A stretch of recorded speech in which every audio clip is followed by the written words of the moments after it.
9, 8, 7, 6, 5, 4, 3.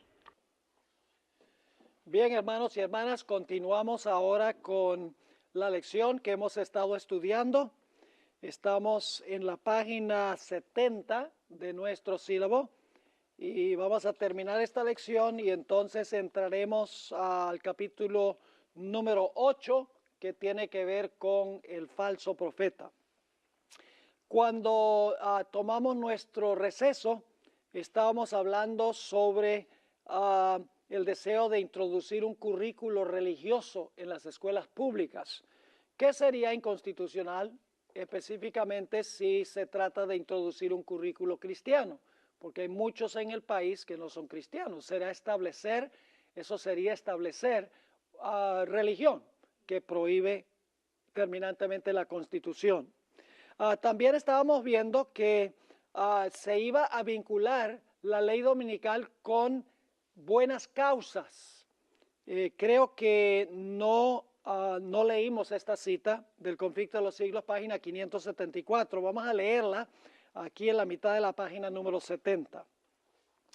En dicho país, la obra de la temperancia, que es una de las reformas morales más importantes, hablando de los Estados Unidos, va a menudo combinada con el movimiento en favor del domingo.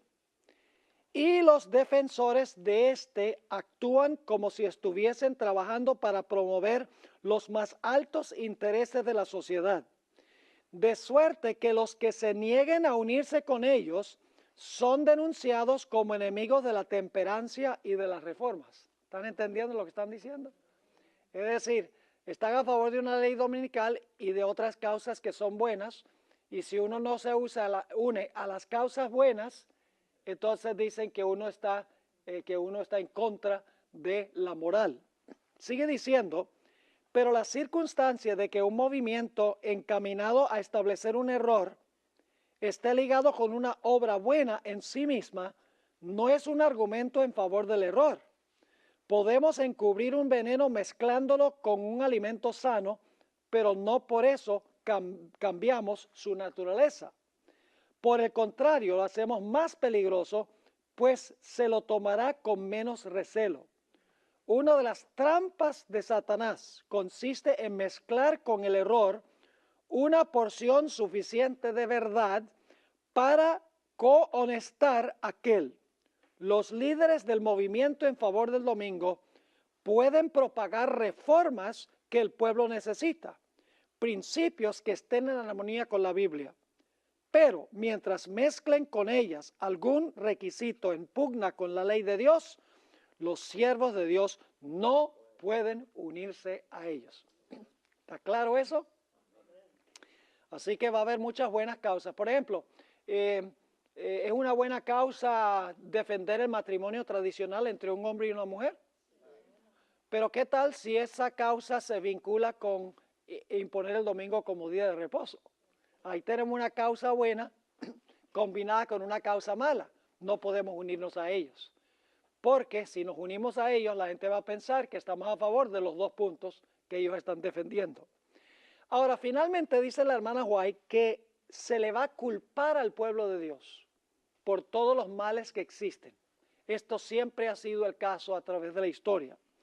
Noten esta cita en el Conflicto de los Siglos, página 578. Los que honran el sábado de la Biblia serán denunciados como enemigos de la ley y del orden, como quebrantadores de las restricciones morales de la sociedad y por lo tanto causantes de ¿qué? De anarquía y corrupción que atraen sobre la tierra los altos juicios de Dios. ¿De qué se le va a echar la culpa al pueblo de Dios? De que todo lo que está pasando, la moral, el decaimiento de la moral en la sociedad, etcétera, se debe a el pueblo de Dios. Sigue diciendo, sus escrúpulos de conciencia serán presentados como obstinación, terquedad y rebeldía contra la autoridad. Serán acusados de deslealtad hacia el gobierno. Los ministros que niegan la obligación de observar la ley divina predicarán desde el púlpito que hay que obedecer a las autoridades civiles porque fueron instituidas por Dios. En las asambleas legislativas y en los tribunales se calumniará y condenará a los que guardan los mandamientos, se falsearán sus palabras y se atribuirán a sus móviles las peores intenciones. También la hermana White dice que se va a hacer un intento de enmendar la Constitución de los Estados Unidos. Quiero leer aquí del Espíritu de Profecía. Ustedes notarán 3 citas aquí en esta sección. Bueno, hay 4 citas, una cortica al final. En la primera cita, la hermana White tenía la impresión de que la ley dominical estaba muy cerca. En la segunda cita, la hermana White dice que la ley dominical podía demorarse. Y en la tercera cita, ella dice, tarde o temprano habrá leyes dominicales y leyes antisabáticas.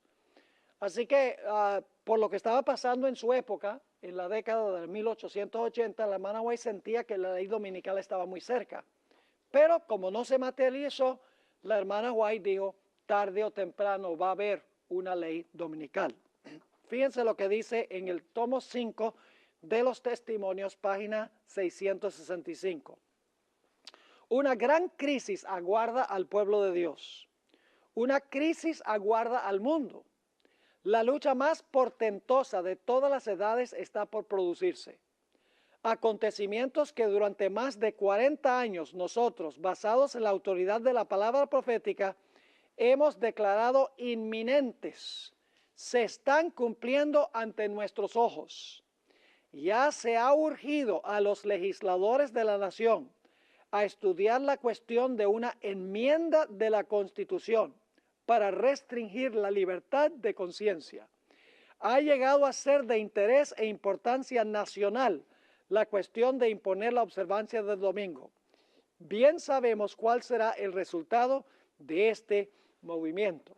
Así que para la hermana White, el movimiento de reforma nacional de aquella época era una señal de que la ley dominical iba a venir muy pronto. En la siguiente cita, Eventos de los Últimos Días 128 y 129, dice la sierva del Señor, el movimiento dominical está avanzando en la oscuridad. Los líderes encubren el verdadero problema y muchos que se unen al movimiento no ven dónde tiende la corriente oculta. Están trabajando a ciegas. No ven que si un gobierno protestante sacrifica los principios que lo han hecho una nación libre e independiente y mediante leyes incorpora en la Constitución principios que propagarán las falsedades y los engaños papales, se hundirán en los horrores del romanismo, de la Edad Oscura. Una vez más, la hermana White dice, el movimiento dominical está obrando en la oscuridad, está trabajando a ciegas, está hablando del movimiento de reforma nacional en la década de los 1880. Para ella, eso era evidencia de que era algo inminente. En ese momento, la hermana White posiblemente no sabía que la ley no iba a emitirse en ese tiempo. Así que ella escribió en el tomo 5 de los Testimonios, página 668, dice, puede ser que un momento de respiro sea concedido todavía al pueblo de Dios para que se despierte y deje brillar su luz. Es decir, ella dice, esto se ve muy inminente, que va a pasar ahora mismo. Pero luego dice, puede ser que un momento de respiro sea concedido todavía al pueblo de Dios para que se despierte y deje brillar su luz. Si la presencia de 10 justos habría salvado a las ciudades impías de la llanura, ¿no será posible que Dios, en respuesta a las oraciones de su pueblo, refrene las obras de los que están anulando su ley? ¿No humillaremos nuestro corazón en gran manera delante de Dios e intercederemos con Él para que revele su gran poder? Fíjense que aquí el tono de la hermana White es, puede ser que Dios, ¿qué? Puede ser que Dios nos dé un tiempo de demora para que podamos dejar brillar nuestra luz. Así que ella no, y eso está en el mismo capítulo del tomo 5 de los Testimonios, y ese capítulo habla del movimiento de reforma nacional en los 1880. Así que la hermana White no está diciendo terminantemente que la ley dominical iba a ser en ese tiempo. Habla como algo muy serio el movimiento de esa época, pero luego dice, puede ser que Dios nos dé un tiempo de respiro. Y Dios nos ha dado un tiempo de respiro, porque eso sucedió hace más de 120 años y aquí todavía estamos. Ahora, en la última cita, la hermana White, esto es en 1905, después que pasó el agite sobre la ley dominical, dice, tarde o temprano, las leyes dominicales serán ¿qué? Serán promulgadas. Es decir, ella dice, si no se da eso ahora, si Dios nos da un tiempo de respiro, tengan por cierto que tarde o temprano habrá leyes dominicales. Porque Satanás odia el sábado. ¿Por qué es que Satanás odia tanto el sábado? Porque el sábado nos muestra quién es el verdadero Dios, el Creador.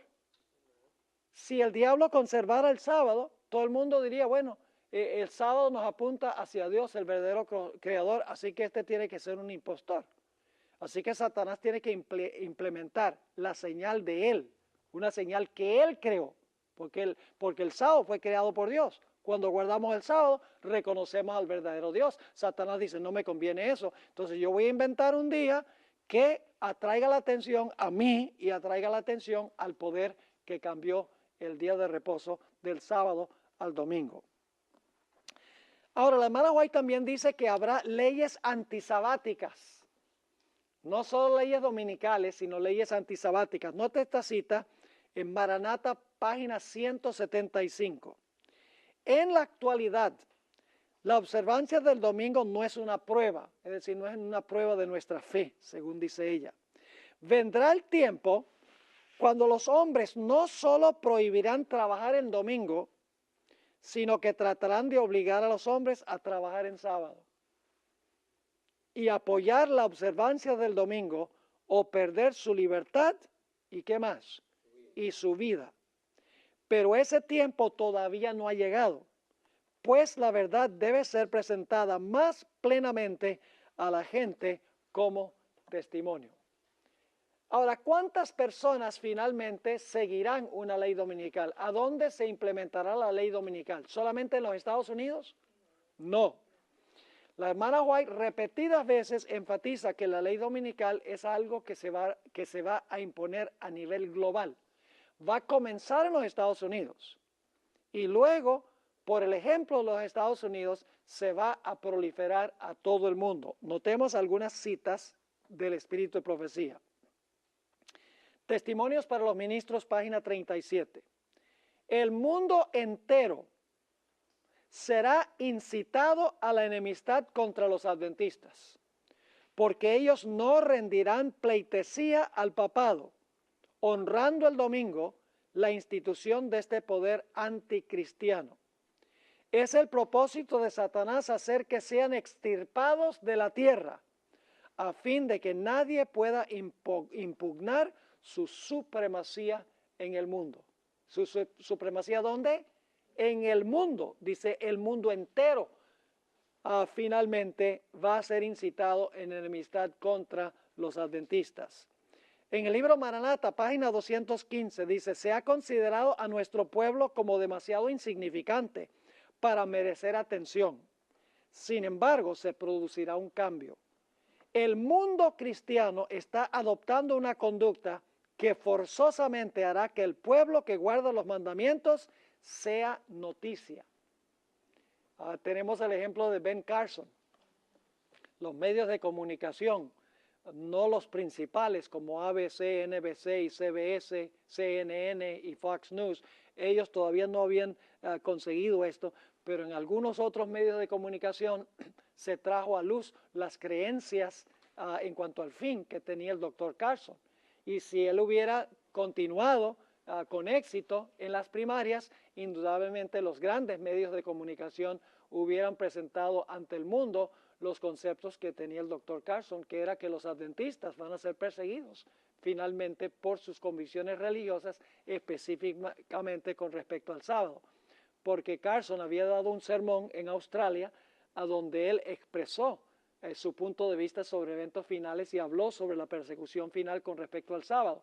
Y estos medios de comunicación consiguieron ese sermón en el internet y dijeron, ¿cómo podemos tener un presidente que va a traer traición en contra de los Estados Unidos? Un presidente que diga que los Estados Unidos, el país sobre el cual gobierna, va a repudiar su constitución y va a imponer el domingo como día de reposo. Es muy interesante este asunto. Yo presenté ese concepto en la serie que grabamos en Victorville el fin de semana pasado. Hablé sobre los medios de comunicación en relación con el Dr. Carson. Sigue diciendo la sierva del Señor, tomo 6 de los testimonios, página 27, cuando los Estados Unidos, el país de la libertad religiosa, se una con el papado para forzar la conciencia y obligar a los hombres a honrar el falso día de reposo, los habitantes ¿de qué? De todo país del globo serán inducidos a seguir su ejemplo. ¿Cuántas naciones van a imponer esta ley dominical? Todas las naciones. Y usted dice, eso no es posible.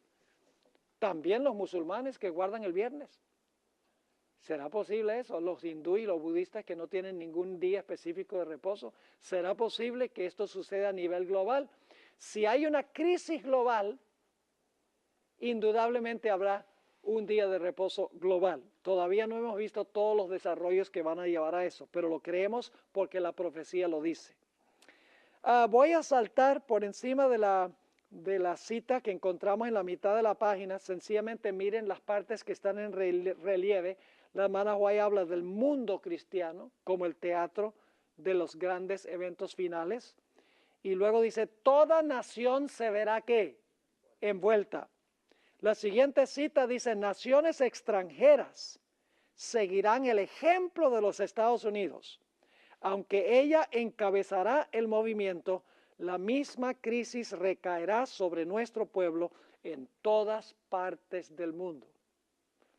Y luego, ese es Testimonios, tomo 3, página 346, Joya de los Testimonios, tomo 3, página 46, y luego Mensajes Selectos, tomo 3, página 489 y 490, dice, hablando de los que van a imponer la ley dominical, declaraban que ellos tenían la verdad, que los milagros sucedían entre ellos, que los ángeles del cielo hablaban y caminaban con ellos, que entre ellos se hacían con gran poder señales y prodigios, y que este era el milenio temporal que habían estado esperando por tanto tiempo.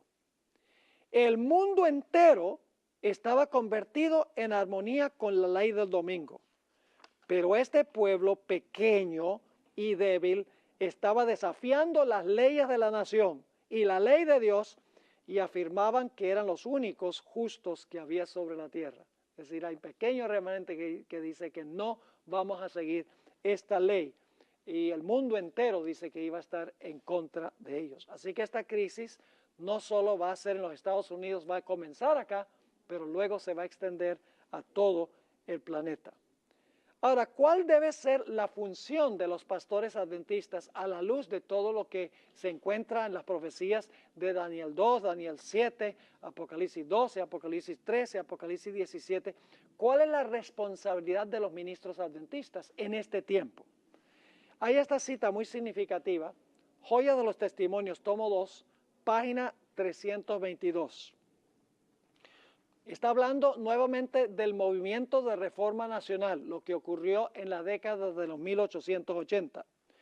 Cuando los reformadores nacionales empezaron a insistir en que se adoptasen medidas para restringir la libertad religiosa, nuestros dirigentes, está hablando de los dirigentes de la Iglesia Adventista, nuestros dirigentes debieran haber comprendido la situación y haber trabajado seriamente para contrarrestar estos esfuerzos.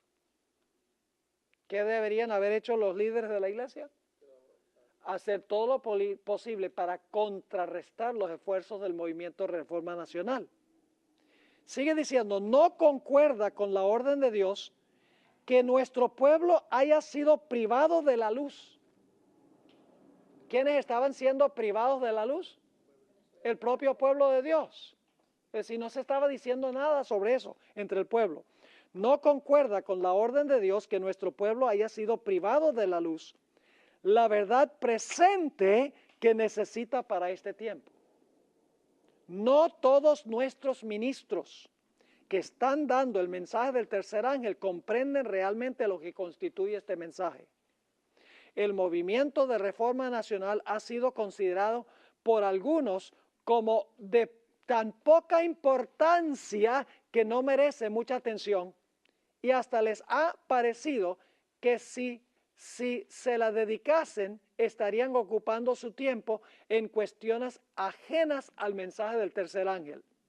El Señor perdone a nuestros hermanos por haber interpretado así el mensaje destinado para este tiempo. ¿Qué debemos estar predicando en este tiempo cuando el papado está creciendo, cuando el protestantismo se está acercando al papado, cuando el Papa está hablando de la necesidad de que el domingo sea un día familiar, un día para descansar el planeta, un día para que los pobres puedan disfrutar de un reposo del trajín del trabajo? ¿Qué deberíamos estar predicando nosotros ahora? La verdad presente, dice el Espíritu de Profecía. El tomo 5, los testimonios, página 669, dice la sierva del Señor: el pueblo necesita ser despertado en cuanto a los peligros del tiempo presente. Los vigías están ¿qué? Dormidos. Estamos atrasados en años. Así que nosotros debemos estar proclamando este mensaje al mundo. Ahora, quiero leer una última cita que se encuentra en el Deseado de todas las gentes, página 470. Y la pregunta es: ¿qué tiene de malo que la iglesia use el poder civil? ¿Qué tiene de malo que la iglesia se una con el Estado para que el Estado entonces imponga por ley las observancias religiosas de la iglesia? Vamos a leer esta cita muy significativa del Espíritu de Profecía.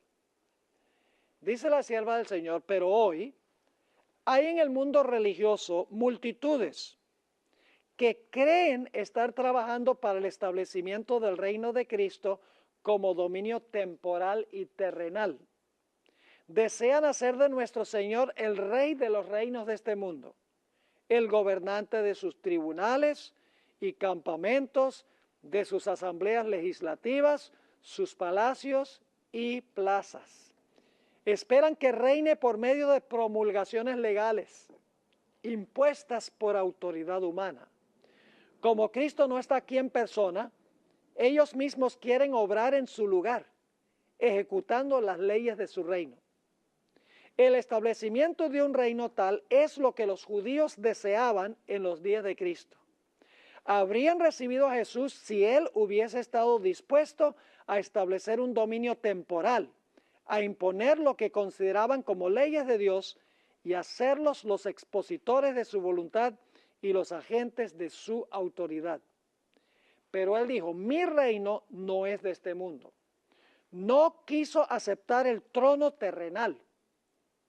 El gobierno bajo el cual Jesús vivía era corrompido y opresivo. Por todos lados había abusos clamorosos, extorsión, intolerancia y crueldad insultante. Sin embargo, el Salvador no intentó hacer reformas civiles. No atacó los abusos nacionales ni condenó a los enemigos nacionales. ¿Ustedes creen que Jesús hubiera condenado a los musulmanes en su época?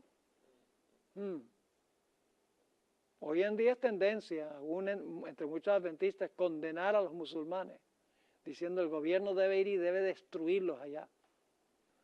Jesús dijo: yo no vine a destruir, yo vine a ¿qué? Yo vine a salvar. Sigue diciendo: no intervino en la autoridad ni en la administración de los que estaban en el poder. El que era nuestro ejemplo se mantuvo alejado de los gobiernos terrenales. ¿Y por qué razón? ¿Por qué se mantuvo alejado? ¿Porque no le importaba la condición de la gente? No, fíjense. No porque fuese indiferente a los males de los hombres, sino porque el remedio no consistía en medidas simplemente humanas y externas. Para ser eficiente, la cura debía alcanzar a los hombres individualmente y debía regenerar el corazón.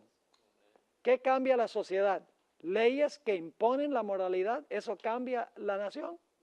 No. Cambiando el corazón por el poder del Espíritu Santo cambia la sociedad. Jesús sabía eso. Jesús sabía que no era de beneficio decirle al gobierno romano, impongan la moral aquí en este imperio. Porque en realidad, dando leyes de afuera, no cambia la sociedad. Lo que cambia la sociedad es implantando la palabra de Dios en el corazón humano y entonces tendremos ciudadanos ejemplares. Y esa es la tarea no del gobierno, sino de la iglesia. Es la tarea del hogar. Es la tarea de las escuelas adventistas. Crear buenos ciudadanos para que entonces la nación tenga alta moral. Es decir, los ciudadanos no son cambiados por decisiones que se toman en el Capitolio, sino por la obra del Espíritu Santo en el corazón. Y ahora les voy a leer esta cita que estaba mencionando en la sesión de preguntas y respuestas. Conflicto de los siglos 4:38. Cuando la iglesia primitiva se corrompió, al apartarse de la sencillez del evangelio y al aceptar costumbres y ritos paganos, perdió ¿qué cosa? El espíritu y el poder de Dios. Es decir, cuando la iglesia se adaptó al mundo, perdió el espíritu y el poder de Dios. Y entonces, ¿qué pasó con la sociedad cuando perdió el espíritu y el poder de Dios? La sociedad se desmoralizó, se dañó. ¿Y cuál era la solución? ¿Qué adoptaron ellos como la solución? Dice aquí, y para dominar las conciencias, buscó el apoyo del poder civil. Es decir, la iglesia no hizo lo que debía haber hecho y entonces dice al poder civil, arreglen ustedes lo que nosotros dañamos. Sigue diciendo, el resultado fue el papado. Es decir, una iglesia que dominaba el poder del Estado y se servía de él para promover sus propios fines y especialmente para extirpar la herejía. Para que los Estados Unidos formen una imagen de la bestia, el poder religioso debe dominar de tal manera al gobierno civil que la autoridad del Estado sea empleada también por la iglesia para cumplir sus fines. Así que ese es el panorama de eventos finales del Espíritu de Profecía. Quiero mencionarles que la base bíblica para esto se encuentra en el estudio que hicimos de Ancla, que se llama Impacto Profético. Es una serie de 12 temas, algunos de ustedes estuvieron aquí, a donde yo trazo bíblicamente Daniel 2, Daniel 7, Apocalipsis 12, Apocalipsis 13 y Apocalipsis 17, que forma la base bíblica para todo lo que hemos visto en el Espíritu de Profecía. La Biblia y el Espíritu de Profecía compaginan, están en armonía, no están en conflicto. Sencillamente presenté este panorama del Espíritu de Profecía para que pudieran ver cómo van a desarrollarse los eventos finales. Y ya hemos visto que esto sucedió en la década de los 1880 y también muchos de los elementos surgieron de nuevo en la década de los 1980, los 1990 y principios de la década del 2000. Es decir, la hermana White no está especulando, esto ya ha ocurrido 2 veces en la historia y no cabe duda de que finalmente va a surgir de nuevo y cuando surja de nuevo ya no va a haber un periodo de receso o un periodo de reposo o descanso, ya se van a desencadenar todos los eventos finales. Ahora vamos a la página 91 de nuestro sílabo y vamos a hablar de Mateo 24 y el falso profeta. Mateo 24 y el falso profeta. Y como hemos hecho antes, vamos a seguir bastante de cerca esta lección, que es una lección supremamente importante. Ustedes recuerdan que en Mateo 24 se mencionan falsos profetas en 2 contextos, ¿verdad? En los versículos 4 y 5 el Señor Jesucristo habla de falsos profetas Y luego entonces más adelante, en conexión con la abominación asoladora, nuevamente habla de falsos profetas. Entonces necesitamos entender qué clase de falsos profetas existieron en aquella época para entender qué clase de falsos profetas existirán al final de la historia. Así que vamos a estudiar esta lección. Generalmente cuando oímos hablar de falsos profetas, creemos que son personas desquiciadas, como David Koresh o Jim Jones, o profetas seculares que predicen erróneamente el futuro, profetas tales como Jim Dixon o Walter Mercado. Pero los falsos profetas a los que se refirió Jesús, hay que entenderlos a la luz de lo que era un falso profeta en los tiempos bíblicos.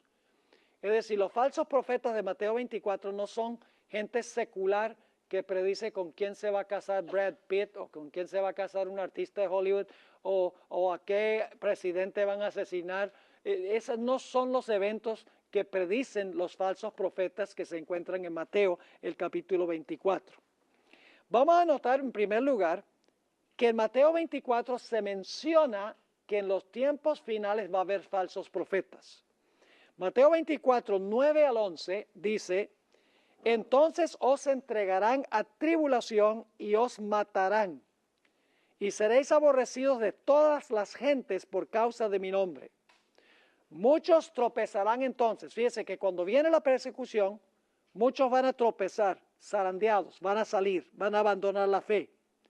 Y dice, y se entregarán unos a otros, es decir, nuestros amigos se tornarán enemigos. Y unos a otros se aborrecerán. Y fíjense lo que dice, y muchos falsos profetas se levantarán y ¿qué? Y engañarán a muchos. En relación con la destrucción de Jerusalén, ¿hubo falsos profetas? ¿Cómo no? Noten Mateo 24, 24. Aquí se mencionan los falsos profetas, pero esto es más adelante en Mateo 24. Dice allí, porque se levantarán falsos cristos, ¿y qué más? Y falsos profetas, y harán grandes señales y prodigios, de tal manera que engañarán, si fuere posible, ¿a quiénes? A los escogidos. Ahora, ¿qué clase de falsos profetas se van a levantar en el futuro? Serán del estilo Jim Dixon, que preanunció eventos seculares tales como el asesinato de John Kennedy y el asesinato de Robert Kennedy. Lo hizo con bastante precisión Jim Dixon. ¿Será un tipo de falso profeta como Jim Dixon que anunciaba con quiénes se iban a casar los diferentes artistas de Hollywood? No. ¿Serán desquiciados como David Koresh? ¿O serán los falsos profetas al final de la historia un grupo de personajes más engañosos? Para responder a este problema, necesitamos nosotros leer lo que dijo Moisés en cuanto a lo que es un falso profeta. Vamos a mirar la legislación mosaica en cuanto a lo que constituye un falso profeta. Se encuentra en Deuteronomio el capítulo 13 y el versículo 1 al 5. Y deben agregar ahí a su sílabo a otro capítulo, Ezequiel 13. Todo el capítulo 13 de Ezequiel, no lo puse en el manual, pero todo el capítulo 13 de Ezequiel describe en lujo de detalle lo que era un falso profeta en los tiempos bíblicos. Vamos a leer Deuteronomio 13:1. Cuando se levante en medio de ti, ¿se levantan a dónde los falsos profetas? No son gente secular de afuera, son gente que se levanta dentro de la iglesia. Cuando se levantare en medio de ti, profeta o soñador de sueños, y te anunciare ¿qué cosa? Señal o prodigios. ¿Qué hacen los falsos profetas? Señales y prodigios. ¿Leímos eso en Mateo 24? ¿Cómo no? Hay una conexión entre la legislación mosaica y lo que es un falso profeta. Ahora dice, y te anunciare señal o prodigios, y se cumpliere la señal o prodigio que él te anunció. Es decir, se hace señales y prodigios. Pero ahora fíjense lo que enseña. ¿Qué es lo importante? ¿La señal y el prodigio o lo que enseña el profeta? Lo que enseña determina si es verdadero o falso, no la señal o el prodigio. Ahora, ¿qué dicen los falsos profetas? Vamos en pos de ¿qué? De dioses ajenos. ¿Qué hace el falso profeta? Dice que la gente vaya en pos de ¿qué? Dioses ajenos. Y luego yo agregué aquí entre corchetes Daniel 11, donde habla de que el rey del norte dice que sirve a un Dios extraño que no conocieron sus padres. Yo pregunto, ¿el Dios de la iglesia romana hoy es el mismo Dios que servía Pedro, Juan y los apóstoles? ¿O es un Dios completamente distinto? Es un Dios distinto. Profesan servir al Dios de los apóstoles, pero sirven un Dios completamente diferente. Ahora, sigue diciendo aquí, vamos en pos de dioses ajenos que no conociste y sirvámosles. No darás oído a las palabras de tal profeta, ni al soñador de sueños, porque Jehová vuestro Dios os está probando para saber si, ahora fíjense lo que va a hacer el verdadero profeta, si amáis a Jehová vuestro Dios con todo vuestro corazón y con toda vuestra alma. Y luego dice, en pos de Jehová vuestro Dios, hay varios sinónimos ahora, andaréis, a él temeréis, guardaréis sus mandamientos. Fíjense qué interesante, Apocalipsis dice que hay un grupo que guardan los mandamientos. Así que dice, guardaréis sus mandamientos, escucharéis su voz, a él serviréis y a él seguiréis. ¿Ven los sinónimos? Fíjense, se explica de diferentes formas. Amar a Dios, andar con él, temerlo, guardar sus mandamientos, escuchar su voz, servirle, seguirle. Versículo 5. Tal profeta o soñador de sueños ha de ser muerto, por cuanto aconsejó ¿qué cosa?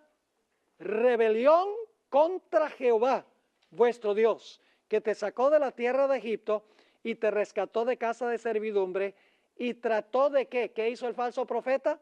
Trató de apartarte del camino por el cual Jehová tu Dios te mandó que anduvieses, y así quitarás al mal de en medio de ti. ¿Están captando la característica de un profeta falso y de lo que es un profeta verdadero? Ahora, hablemos de la función de un profeta verdadero. A través de la historia, Dios ha usado a los profetas como la conciencia de su pueblo. No eran los profetas innovadores revolucionarios. Los profetas nunca enseñaron nuevas doctrinas. Procuraban restaurar la verdad de Dios que el pueblo de Dios había abandonado. Fueron llamados para que regresaran o retornaran a Israel, a su Dios. Un ejemplo claro de esto se encuentra en el profeta Elías, quien no trajo ninguna nueva doctrina a colación, sino que procuró que Israel retornara a la religión de los padres. Cuando Israel caía en apostasía, los profetas servían como abogados de Dios en el tribunal de divorcio.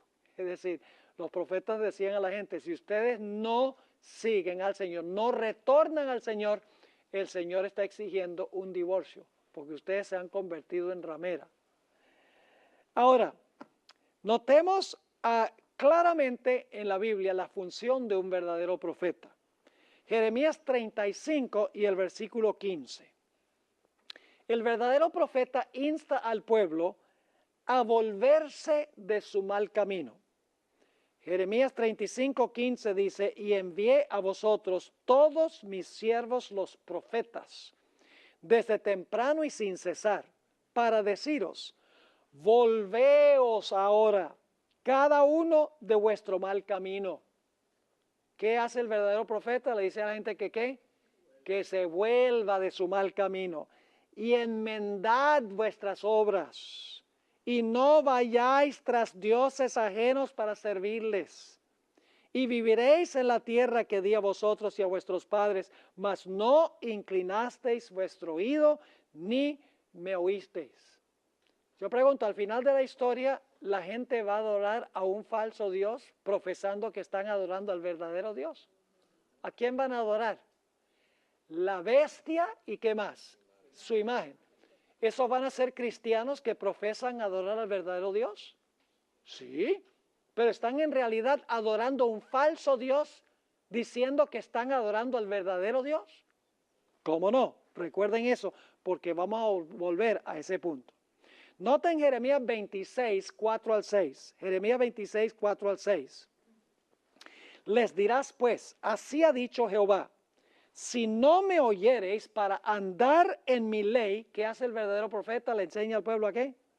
Andar en la ley de Dios, la cual puse ante vosotros para atender a las palabras de mis siervos los profetas, que yo os envío desde temprano y sin cesar, a los cuales no habéis oído.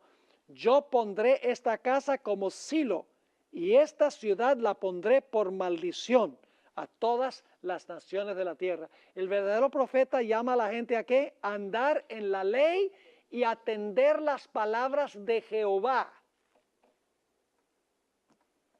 Ahora escuchen bien. Jeremías fue el profeta que Dios llamó inmediatamente antes del cautiverio babilónico. Este detalle que vamos a estudiar es muy importante. Ustedes recuerdan que una de las lecciones que estudiamos, la segunda lección que estudiamos en esta serie, fue en cuanto a la destrucción de Jerusalén por Nabucodonosor. ¿Recuerdan? Ahora, ¿saben ustedes cuál fue el profeta que Dios llamó inmediatamente antes de la primera destrucción de Jerusalén en el año 586? Jeremías. Yo pregunto, en los días de Jeremías, ¿se levantaron también falsos profetas para tratar de contrarrestar la obra de Jeremías? Entonces, sería beneficioso para nosotros estudiar cómo eran los falsos profetas que procuraban contrarrestar la obra de Jeremías para entender entonces los falsos profetas antes de la destrucción de Jerusalén en el año 70 y la característica de los falsos profetas al final de la historia. ¿Debe ser parecido? ¿Cómo no? Ahora, el libro Jeremías fue un profeta que Dios comisionó inmediatamente antes del cautiverio babilónico. Reprendió a Israel por haberse extraviado de los escritos de Moisés y amonestó al pueblo a retornar a Jehová para no ser destruida la ciudad de Jerusalén. ¿Saben ustedes que de todos los profetas del Antiguo Testamento, Jeremías es el que más cita el libro de Deuteronomio? Vez tras vez, Jeremías en su libro profético se refiere al libro de Deuteronomio, a los escritos de Moisés. El libro de Jeremías menciona muchos falsos profetas que se levantaron inmediatamente antes de la destrucción de Jerusalén para tratar de contrarrestar la obra del profeta Jeremías. En efecto, los falsos profetas en unión con el rey, eso es significativo, los falsos profetas unidos con el poder civil, contradecían el mensaje de Jeremías, diciendo que todo estaba bien, asegurándole al pueblo que Jerusalén no sería jamás destruida, pues era la ciudad de Dios. ¿Eso va a pasar en el tiempo del fin también? Oh, sí. No solo instigaron a los falsos profetas, al pueblo a rechazar el mensaje de Jeremías, sino que animaron al pueblo a perseguir a Jeremías. Así es que la función de Jeremías y los falsos profetas inmediatamente antes de la primera destrucción de Jerusalén prefigura lo que habría de suceder antes de la segunda destrucción de Jerusalén en el año 70 y también lo que sucederá al pueblo de Dios en el tiempo del fin, al final de la historia. Examinemos pues las características de los falsos profetas antes de la primera destrucción de Jerusalén. Ellos profetizaban paz, paz, mientras la gente practicaba falsa adoración y violaba la ley de Dios. Es decir, vamos a encontrar que los falsos profetas lo que hacían era prometerle a la gente que iba a haber paz, mientras que practicaban falsa adoración y pisoteaban la ley de Dios. ¿Será esa la característica del falso profeta al final de la historia? Según el libro de Apocalipsis, absolutamente. Ahora vamos a notar las características de los falsos profetas, que nos va a ayudar a entender qué clase de falsos profetas habrá en el tiempo del fin, según dice Mateo el capítulo 24. Isaías 28:7 nos dice que uno de los problemas de los falsos profetas es que bebían vino, que entorpecía su capacidad de distinguir entre lo santo y lo común. ¿Recuerdan la historia de Nadab y Abiú? Se emborracharon de vino y llevaron fuego común y se lo presentaron a Dios como si fuera santo. Es decir, el vino entorpeció su capacidad de distinguir entre lo santo y lo común. Al final de la historia, ¿hay algo que tiene que ver con vino al final de la historia? ¿Qué da la ramera a las naciones? Vino. Yo pregunto, ¿las sectas protestantes van a beber ese vino? ¿Van a distinguir entre lo santo y lo común? No. Noten lo que dice Isaías 28:7. Pero también estos erraron con el vino y con sidra se entontecieron. El sacerdote y el ¿qué? Y el profeta erraron con sidra, fueron trastornados por el vino, se aturdieron con la sidra, erraron en la visión, tropezaron en el juicio. Qué interesante esto. Ahora, no solo eso, sino que los falsos profetas estaban interesados en el dinero. Los falsos profetas, antes de las dos destrucciones de Jerusalén, estaban interesados en popularidad y en dinero. Yo pregunto, hoy en día muchos líderes religiosos del mundo, esos son los puntos que ellos tienen: popularidad, dinero y poder. Absolutamente. Noten lo que dice Jeremías 6, 13 al 15. Aquí nos dice que los falsos profetas eran avariciosos, interesados nada más en su propio bienestar económico, y estaban participando de las abominaciones que se cometían. ¿Y cuál era la mayor abominación? La adoración al sol. ¿Y saben qué es interesante? ¿Saben cuál fue otro profeta que ministró inmediatamente antes de la destrucción de Jerusalén? Ezequiel. Y ahí es que se menciona el hecho de que los líderes estaban arrodillados con la espalda al templo y estaban adorando el sol.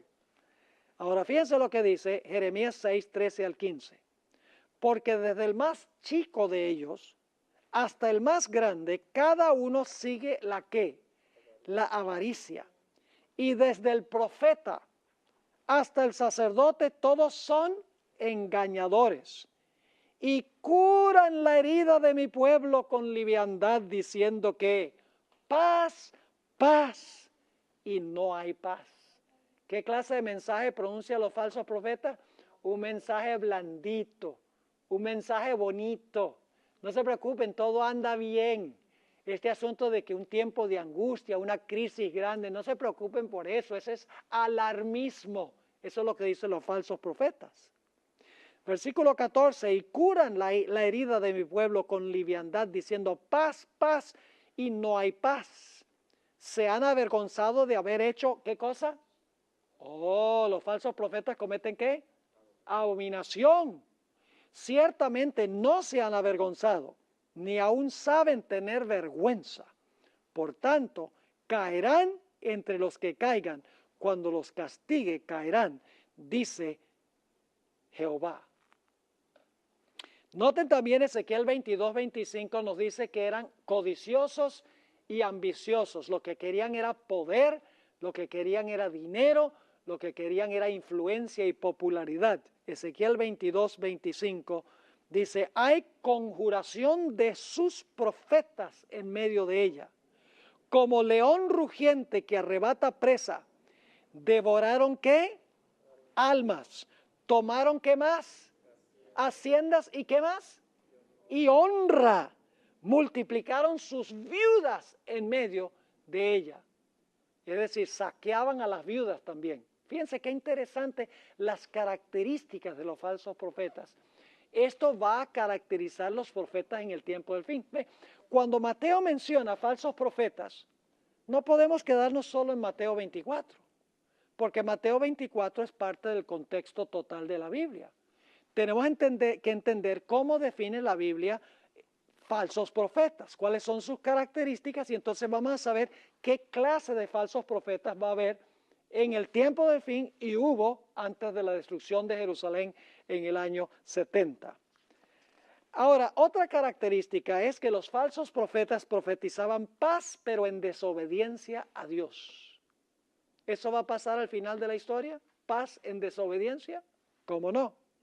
Jeremías 23 y el versículo 17, y ahí tienen también 1 Reyes 22:8, si lo quieren buscar, dice lo siguiente: dicen atrevidamente a los que me irritan, Jehová dijo, paz tendréis. Y a cualquiera que anda tras la obstinación de su corazón, dicen, no vendrá mal sobre vosotros. Confirman a los impíos en su desobediencia, los falsos profetas.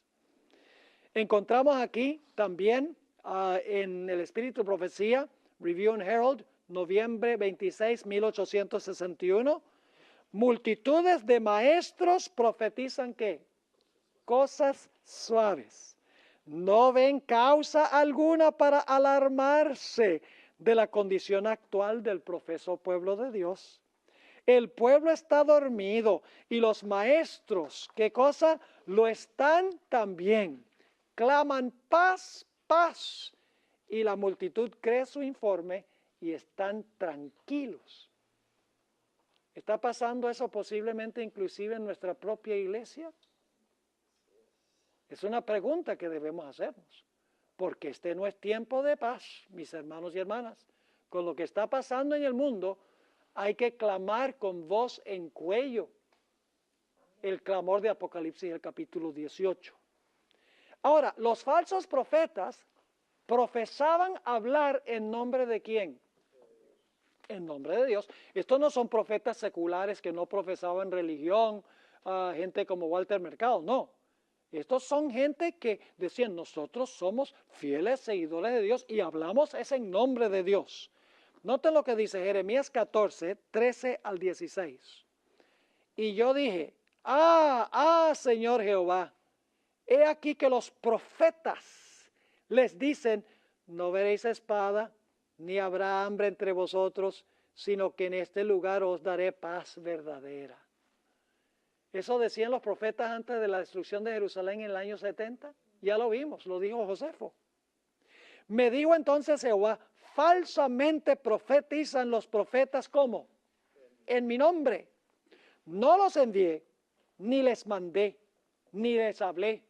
Visión mentirosa, adivinación, vanidad y engaño de su corazón os profetizan. Por tanto, así ha dicho Jehová de los sobre los profetas que profetizan en mi nombre, los cuales yo no envié, y que dicen, ni espada ni hambre habrá en esta tierra, con espada y hambre y con hambre serán consumidos esos profetas. Y el pueblo a quien profetizan será echado en las calles de Jerusalén por hambre y por espada, y no habrá quien los entierre a ellos, a sus mujeres, a sus hijos y a sus hijas, y sobre ellos derramaré su maldad. ¿Pasó eso en la destrucción de Jerusalén por Nabucodonosor? Exactamente eso pasó. En Jeremías 27, 9 y 10 y los versículos 14 y 15 encontramos la misma idea. Hablaban en nombre de Jehová. Dice allí, y vosotros no prestéis oído a vuestros profetas, ni a vuestros adivinos, ni a vuestros soñadores, ni a vuestros agoreros, ni a vuestros encantadores que os hablan diciendo, no serviréis al rey de Babilonia. Lo mismo decían en el año 70, los romanos no van a tomar esta ciudad. Al final de la historia van a decir, no se preocupen que nada va a pasar con esta nación. Van a decir exactamente lo mismo. Sigue diciendo, porque ellos os profetizan mentira, para haceros alejar de vuestra tierra y para que yo os arroje y perezcáis. no oigáis las palabras de los profetas que os hablan diciendo, no serviréis al rey de Babilonia, porque os profetizan mentira. Porque yo no los envié, dice Jehová, y ellos profetizan como falsamente en mi nombre, para que yo os arroje y perezcáis vosotros y los profetas que os profetizan. Un texto más, Jeremías 29, 8 y 9, porque así ha dicho Jehová de los ejércitos, Dios de Israel, no os engañen vuestros profetas que están entre vosotros, ni vuestros adivinos, ni atendáis a los sueños que soñáis, porque falsamente os profetizan ellos como en mi nombre, no los envié, ha dicho Jehová. Otra característica es que fortalecían al impío, ayudaban al impío y perseguían al que era justo. Jeremías 23, 14 dice, y en los profetas de Jerusalén he visto torpezas. ¿Qué hacían estos profetas? ¿Cometían qué? Adulterios y andaban en mentiras y fortalecían las manos ¿de quiénes? De los malos, para que ninguno se convirtiese de su maldad. Me fueron todos ellos como Sodoma y sus moradores como Gomorra. Ahora, casi se acaba el tiempo de esta clase, así que voy nada más a mencionar algo y continuaremos con estas citas de Jeremías en nuestra próxima clase, pero nada más le menciono esto. Vienen a veces personas a una campaña evangelística adventista y oyen la predicación sobre el sábado, que el sábado es el día de reposo. ¿Qué es lo que hacen inmediatamente después de la reunión? Van y hablan con su pastor o con su sacerdote. Y dicen, he ido a estas reuniones y en las reuniones me han mostrado de la Biblia que el sábado es el día de reposo. ¿Y qué dicen los ministros, los sacerdotes? No se preocupe, esos son adventistas, esos son alarmistas. Dios ha cambiado el día de reposo del sábado al domingo en honor a la resurrección de nuestro Señor Jesucristo. ¿Acaso no debemos honrar a Jesús cuando resucitó de los muertos para ir a representarnos en el cielo? ¿Y qué es lo que hacen estos falsos profetas? Lo que hacen es confirmar a la gente en rebelión en contra de Dios. Fortalecen la mano del impío diciéndole, no se preocupen por lo que ellos dicen, porque en realidad lo que ellos dicen no es lo que Dios quiere para nosotros. Hoy en día los falsos profetas, en otras palabras, hacen lo mismo. Confirman a la gente en sus prácticas contrarias a la Biblia y lo hacen en nombre de Dios. Es lo más lamentable, que actúan en nombre del Señor Jesucristo y sin embargo confirman a la gente en la desobediencia a la ley de Dios.